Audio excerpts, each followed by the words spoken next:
Welcome back. As the U.S. winds down its mission in Afghanistan, a new report from the Special Inspector General for Afghanistan Reconstruction has uncovered almost $2 billion in questionable spending on projects, some of which will go unoccupied, and one that even poses a health and safety hazard. In one instance, this country spent $34 million on an installation that we never used and never will use. So how does this happen, and what can be done to fix it? Jane Wells is joining us now exclusively with the Special Inspector General for Afghanistan Reconstruction, John Sopko. Thanks for joining us, sir. Jane.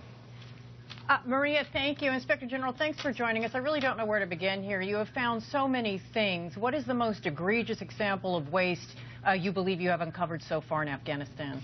You know, to answer that question, I'll answer in two parts. I think the most egregious was the recent purchase of almost $1 billion worth of Russian helicopters and airplanes from for the Afghan counter-narcotics program.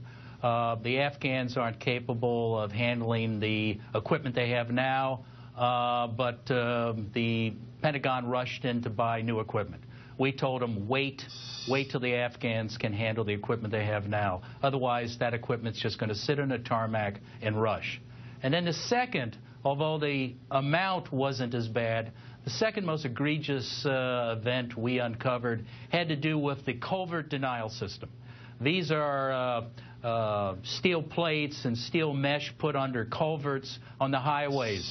They were to prevent IEDs from being placed where our troops were traveling on the highways. And we found bad management led to the death of American and Afghan and coalition forces. So that's another horrible example of fraud or waste.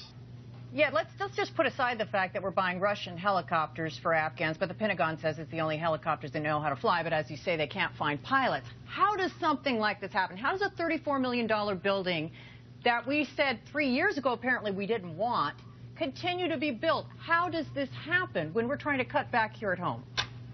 Well, we're trying to find that out. We just opened up the investigation on that.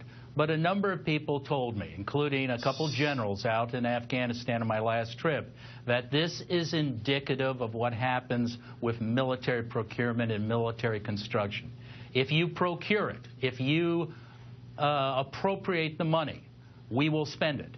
And there seems to be a mad rush to spend the money, whether we need it, whether we can even use it.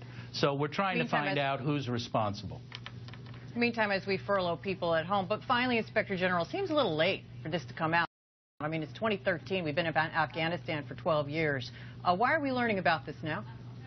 Well, I've only been in office for a year, so we're finding about it now. But it's not too late, because there's $20 billion in the pipeline right now that's been appropriated, authorized, but not spent. And we need to spend that money wisely. Secondly, even though our troops are leaving at the end of 2014, the reconstruction will continue.